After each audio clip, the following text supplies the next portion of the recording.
सुप्रभातम।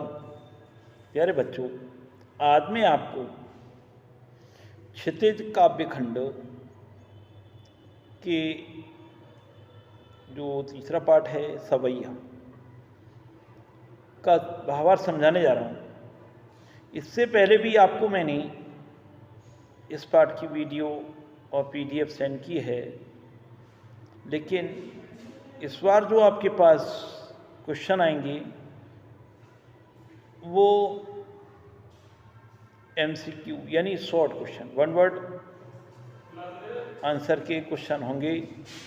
और इसमें देखिए जो पाठ है वो है रसखान। देखिए रसखान का कृष्ण भक्तियों में, कृष्ण भक्त कवियों में महत्वपूर्ण स्थान है।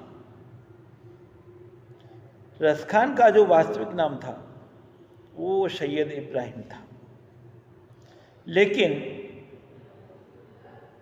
इनका भगवान श्री कृष्ण के प्रति झुकाव हो गया। झुकाव था। विद्वानों ने इनका जन्म 1548 में माना है और इनका जन्म दिल्ली के प्रतिष्ठित पठान परिवार में हुआ था। यानी दिल्ली के प्रतिष्ठित पठान परिवार में इनका जन्म हुआ था। और अभी मैंने इनका नाम बताया था, सैयद इब्राहिम का वास्तविक नाम था। और कृष्ण भक्ति में ये लीन हो गए थे, डूबे रहे, तभी तो इनका नाम रसखान पड़ा। इनकी जो रचनाएं थीं वो भगवान श्री कृष्ण के पदों से ओतप्रोत थीं, रस से भरी हुई रचनाएं थीं, इसलिए इनको रसखान के नाम से जाना जाता है। इनकी भेंट देखिए विट्ठलनाथ जी से हुई, वो स्वामी विट्ठलनाथ जी से हुई और उनसे इन्होंने दीक्षा प्राप्त की और फिर ये कृष्ण भक्ति में लीन हो गए, ब्रजभूमि में जा बसे। तो देखिए इनकी जो रचनाएं हैं सुजान रसखान और प्रेम वाटिका उपलब्ध हैं। ठीक है, इनकी जो रचनाओं की जो भाषा है वो ब्रज भाषा है। अब आइए इनके सवैया को पढ़ते हैं।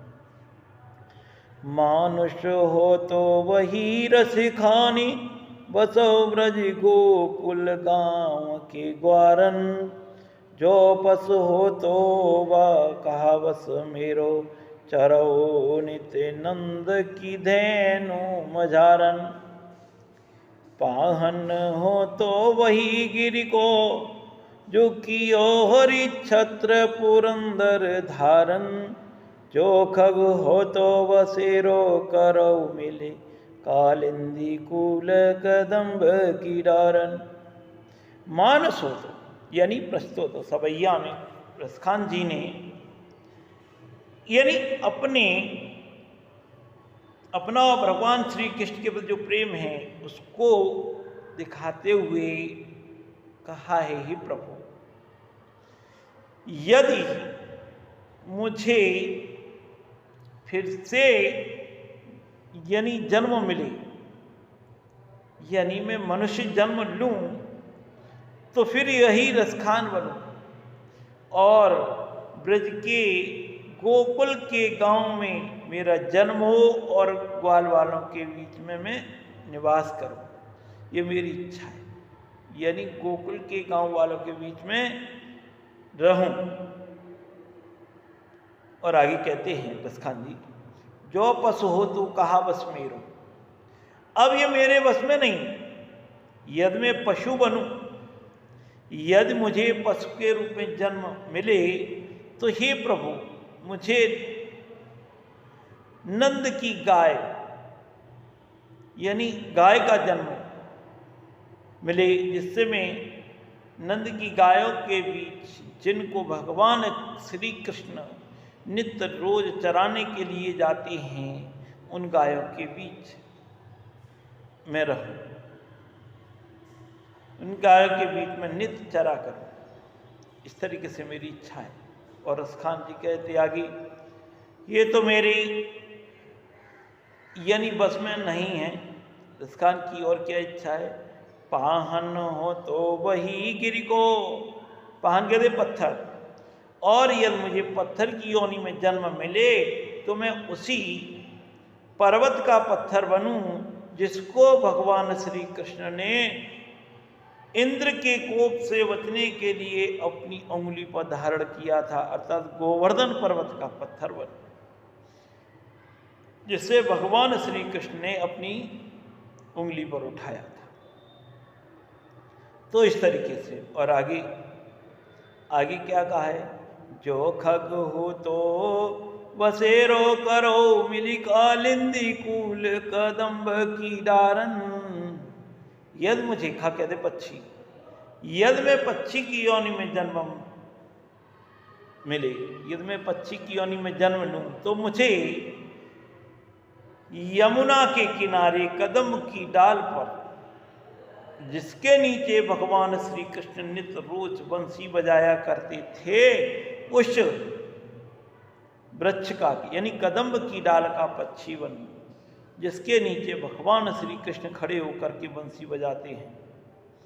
तो इस तरीके से यहाँ पर रसखान जी ने भगवान श्री कृष्ण से अपनी निकटता को दर्शाते हुए इस पद में अपने भावों को व्यक्त किया है। रसखान भगवान श्री कृष्ण से दूर नहीं जाना चाहते। आगे अब दूसरा पद, या लकुटी अरो कामरिया पर राजती हूँ पुर को तजिडारो, आठों सिद्धि नवों निधि के सुख, नंद की गाय चराई विसारो। रसखान कबो इन आँखिन सो, ब्रज के बन बाग तड़ाग निहारो, कोट के कल धोत के धाम, करील के कुंजन ऊपर वारो। या लकुटी और कामरिया पर। देखिए इस सवैया में रसखान जी ने कहा है, क्या कहा है? देखिए इसमें जो गोपिकाएं हैं वो आपस में उनकी बातों को इस के द्वारा दिखाया है। और इसमें देखिए एक बात और कही है, यानी स्वयं रसखान भी भगवान के ये जो रूप है उस पर अपने आप को न्यौछावर कर रहा है गोपिकाओं के साथ साथ। तो क्या कहा है?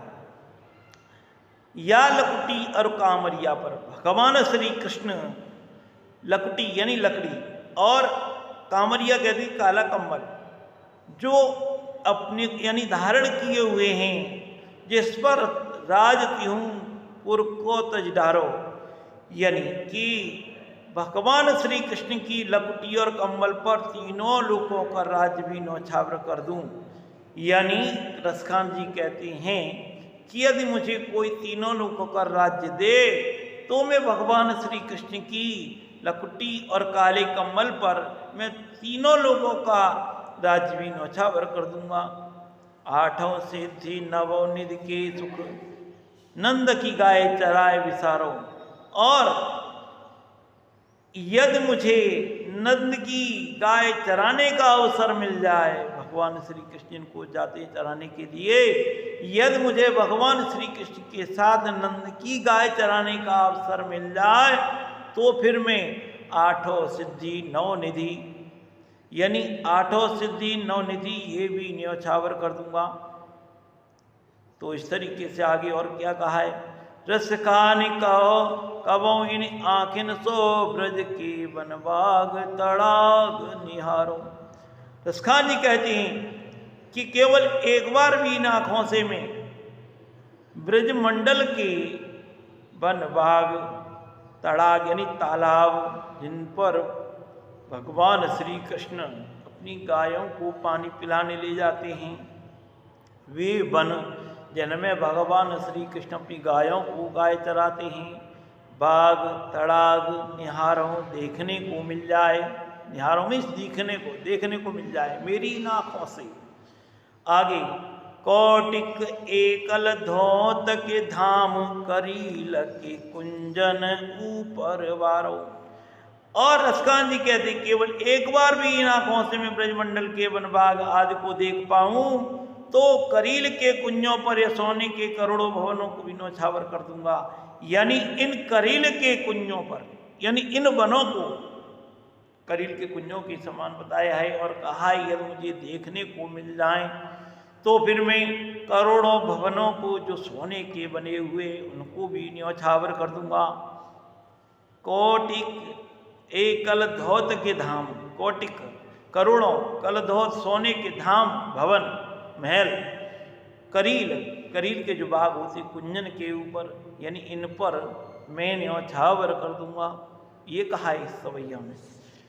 तो आगे और क्या कहा है, मोर पखा सिरी ऊपर राख्यों, गुंज की माल गरे पहरोगी, ओढ़ पीतंबर ले लकुटीवन, गोधन ग्वारिन संग फिरोगी।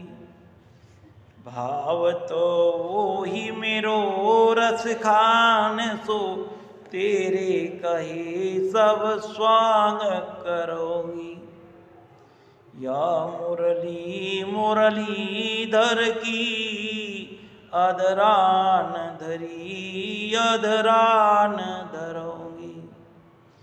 इसमें देखिए रसखान जी ने इस बात को दिखाया है।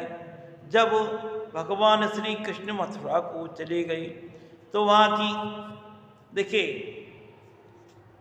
मथुरा को नहीं गए, वहाँ क्या हुआ कि गोपिकाएं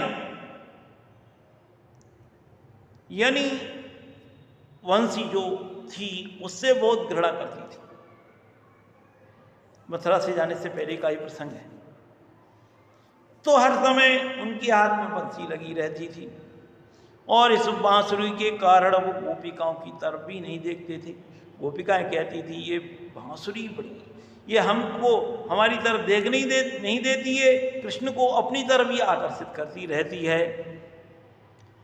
तो गोपिकाएं आपस में अकेले में रह करके एक दूसरे से खेल खेलती कहती हैं। तो आपस में खेल क्या है कि भगवान श्री कृष्ण का रूप धारण करूँ। तो एक सखी कहती है ठीक है मैं रूप धारण कर लूँगी।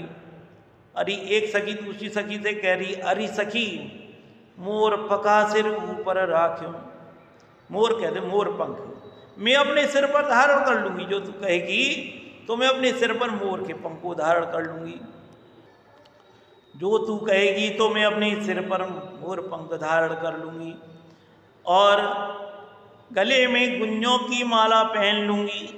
ये गुंजा एक फल होता है, बीज उसकी माला होती है। तो मैं तू कहेगी तो मैं गुंजों की माला पहन लूँगी और ओढ़ पीतंबर ले लपटीवन, गोधन ग्वारिन संग फिरूंगी। और तू कहेगी तो मैं पीतांबर ओढ़ करके, पीले कपड़े पहन करके, मैं हाथ में लकड़ी को धारण करके, गोधन कहते हैं गायों को लेकर के, गायों के साथ वन में जा करके, ग्वारिन संग ग्वालों के साथ भी घूम आऊंगी, वन में गाय चरा आऊंगी। जैसा तू कहेगी वो वैसा मैं करूंगी। इस तरीके से रसखान जी कहते कि गोपिका अपनी सखी से कह रही है कि जैसा तू कहेगी वैसा मैं करने को तैयार हूं। भाव तो वो ही मेरो रस खाने, सो तेरे कहे सब स्वांग करूंगी। रसखान जी कहते हैं कि जो मेरे श्याम सुंदर को अच्छा लगता है अरे सखी, तो मैं वो सब स्वांग करूंगी, सब करूंगी जो मेरे श्याम सुंदर को अच्छे लगते हैं वो सब। लेकिन एक शर्त है, क्या है? या मुरली मुरलीधर की, अधरान धरी अधरान धरूंगी। लेकिन अरे सखी मुरलीधर भगवान श्री कृष्ण की जो मुरली है उसे अपने होठों पर, जो अपने होठों पर जो धारण किए रहते हैं मैं उस मुरली को अपने होठों पर धारण नहीं करूंगी, इसलिए मैं सारे काम कर लूंगी जो मेरे भगवान, जो मेरे प्रभु श्री कृष्ण करते हैं, श्याम सुंदर करते हैं, वो सब काम करने को तैयार हूँ, लेकिन उनकी जो बांसुरी है उसे अपने होठों पर धारण नहीं करूंगी। इस तरीके से इस पद में कहा है। अब अंतिम पद में क्या कहा है? कानन दे अंगुरी रहिवो जब ही मुरली धुनि मंद बजे, मोहनी तानन सो रस खानी, अटा चढ़ी गोदन गेहति गे, तेरी कहो सी गरीब ब्रज लोगनी, काली को कितनो समझे है, माई रीवा मुख की मुस्कानी, समारी निजैन जैन जय। यानी इसमें रसखान जी इस पद में कहा है उन्होंने, भगवान श्री कृष्ण की जो वंशियों से निकलने वाली ध्वनि इतनी प्यारी है, इतनी मदमस्त है कि कुछ कहा नहीं जा सकता, उससे कोई, उसके प्रभाव से कोई बच नहीं सकता। और देखिए उसके वशीभूत सभी हो रहे हैं, तो आगे क्या कहा है कि उसके प्रभाव से यानी बचने के लिए देखिए, कानन दे अंगुरी रहे वो जब ही मुरली धुनि मंद बजे।